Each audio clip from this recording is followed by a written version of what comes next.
September was a record month for EV sales with 2.1 million vehicles sold worldwide. That is according to research firm Motion. A big factor, U.S. buyers racing to take advantage of expiring tax credits.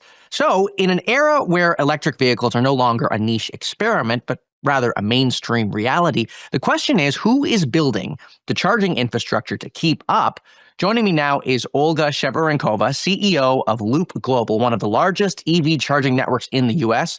Olga, welcome to TITV. It's great to have you here. Hi, thank you for having me. So let's talk about Loop. Tell me about the charging infrastructure product that you have and who your customers are.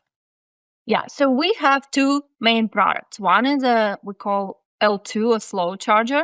And the main client or the main customer for that is multifamily or office building. So you charge your car in 8 hours while you're sleeping at home or while you're working in the office.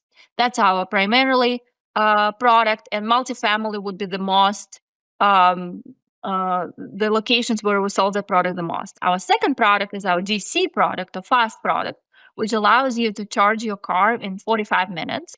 And the main customer for that product will be a retail location, like a grocery store or a shopping center, where people don't spend as much time as they spend at home in the office, but they want to charge their car. So those will be two primarily products and two primarily segments we're targeting. And with those two segments, which segment is giving you the most revenue right now? This is a very interesting question. If we're thinking about the hardware sales, because we sell our product, then the fast charging product is picking up very fast because it's much more expensive. So you sell less of them, but you get higher revenue. But if you're talking about recurring ongoing revenue, which is a software subscription and revenue share, then of course it's our historical L2 product because we just deployed so much of it. And so between the two right now, hardware is still generating the most revenue for you. Yes, today, yes. And how much revenue is the company generating now? So we are not a public company, so we don't disclose our financials. Sorry, but I can ask. I can ask. Yes, we've deployed nearly 8,000 ports over the life of our existence. Axios article recently estimated that we're number 4 in the United States of America. The first 3 companies are public, which will be Blink, ChargePoint, and Tesla. So anybody who's interested can infer by looking at their financials. Once we go public, then there won't be a secret. Are you going public soon? No. No. We don't. Today's markets are open for that. Well, I want to talk a little bit more broadly about how the electric vehicle story has changed over the past few years. I wonder how your business has been impacted by the current regulatory environment with the U.S. around electric vehicles. We've talked a little bit about the credits. How are you dealing with that on the ground? Yeah, so there were two primarily things which the current administration has done is slashing the federal incentives and slashing the actual tax credit to a driver. We were not affected by federal incentive because we were never targeting that market. That federal incentive primarily incentivized the rollout of infrastructure alongside highways. That has never been our market, so that really did nothing to us. The incentive, which, as you very correctly pointed out in your introduction, is about to expire, will probably have some indirect effect on EV adoption and on us as well.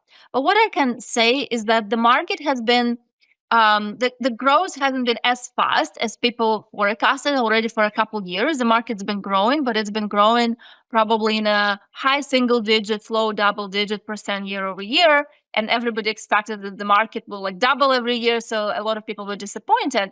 But primarily driver for that wasn't the incentive or administration change. It's simply a high interest rate environment, which usually slows down spending on layout of projects, and it has all kinds of connotations to the economy. So I'm quite optimistic that now when we're entering the era where the Fed start cut the interest rates, we'll see the market picking up faster. What effect the tax credit will have on EV sales is unclear yet. I think everybody's trying to understand that. What I see, though, from research, and I've been in this market for over a decade now, what I see from research is that the main driver for people to buy an EV is not the regulatory incentive, is not the affinity for sustainability, anything like that. It's simply a consumer preference. The EVs are better cars to drive. And that's very different from 10 years ago. Like 10 years ago was a very different audience. Today we're entering into mass market where people just love driving EVs. EVs are fun. There are new models coming out. And once you've tried one, you never go back. So there is a fundamental driver as a consumer's consumer preference is a fundamental driver. So what I'm hearing from you is that when you think of the biggest bottleneck right now to EV adoption, from what you see, it's not consumer preferences, it's the macro trends that are actually preventing people from buying it. Is that what you're seeing on the ground? I'd say the main hurdles to EV adoption are still OEMs haven't introduced the mass market model, which would be at cost with, like a Toyota Corolla or whatever, like the mass market vehicle. So a lot of people who buy EVs today are people with higher incomes. We're living in a big, still rich country, so it's a lot of people still they drive so the market. Pricing is still the biggest hurdle. Pricing, and it's not that they priced. If you take a Mercedes vehicle, they price the Mercedes electric and Mercedes gas are priced similarly, but you don't have that in the Toyota Corolla or any other mass market vehicle segment just yet. Though I know that a lot of OEMs are working on introducing it. Once that happens, it unlocks tons of sales from my perspective.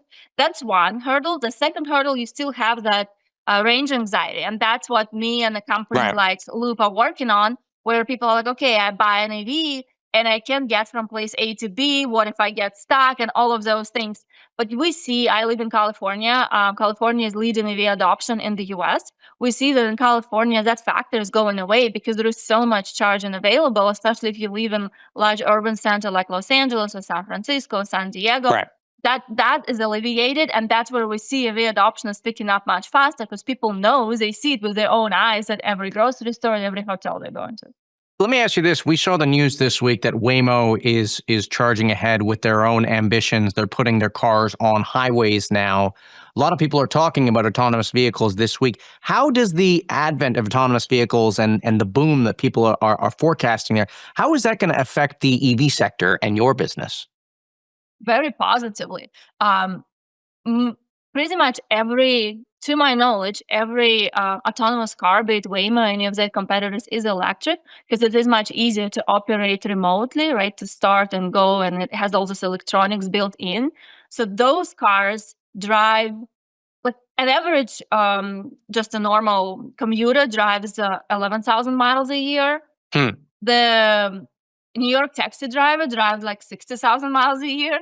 Waymo car will drive like 120,000 miles a year, right? So if you drive that much, guess what you need? You need charging, and you need a lot of it. So that's a very positive development from my perspective for EV sectors. Are you talking to these autonomous vehicles companies right now? Doing any partnerships with them? That's not where we are focusing today at Loop. Because our focus again is multifamily and retail, but that's something we will start doing once they really widespread. Right. Let me ask you one question before you go. You've been in this sector for more than a decade, in the sustainability sector for even longer than that. I wonder if you reflect on where you started when you were starting out, and there were all these forecasts coming out probably about EV adoption and how quickly it would take for everybody to have one. Here we are now in 2025, and we know that it's growing, but it's not everyone. I mean, it's still work to be done. When you reflect on where you expected things to go 15 years ago, how do you think about that? Did it live up to your expectations? Is it faster or slower than you thought? When we think about 15 years ago, it's definitely faster. I don't think anybody I don't think I could have imagined that I would be driving an electric vehicle 15 years ago. Really? So nobody was saying then, nobody was, No, everybody was talking about solar and wind when you talked about sustainability. It's solar and the wind, and then batteries showed up, and EVs was like this toy. And I remember in my career, we had this intern who was tasked with EV charging, and everybody thought it was just some toy project. Nobody cared. But then it kind of popped up. So I think if you compare it 15 years ago, we're definitely with autonomous, with EVs, with all those like mobility infrastructure 2.0, we were much further ahead. If you compare it to 5 years ago, because then everybody's expectations shot up, if you compare it to 5 years ago, I think a lot of people, as I mentioned earlier in this conversation, feel disappointed because they thought, okay, by 2025, everybody's going to drive EV or whatever, 40% of people. But that hasn't happened. So I think the sentiment was just non-existent a decade plus ago. Then everybody decided this is it, this is happening now. But it's happening at its own pace. And if you think about numbers, today there are 5 million EVs, pure EVs, not hybrids, just pure 100% EV vehicles, passenger vehicles in the US, out of 170 million. So we are in a few percentage point. I think it's a pretty good critical mass. It definitely shows we're getting there. It will take us a couple decades to get to 50% plus. But again, as a vivid EV driver, I cannot imagine going back to the ICE vehicle. I cannot imagine going back to a gas station. That's a nightmare. And I would imagine a lot of other people feel the same way. Whoa. When was the last time you were at a gas station? Very quickly. With my husband, he still drives an ICE vehicle. So sometimes I go. Well, there's the adoption. There's the adoption curve right there. He's the first person you have to convince. I'm working on. Great. Okay. Well, Olga, thank you for coming on the show. We really appreciate it. And when you convert your husband, we'll have both of you back on the show, and you can tell us about how exactly you convinced him. Thank you so much for coming on. We appreciate it.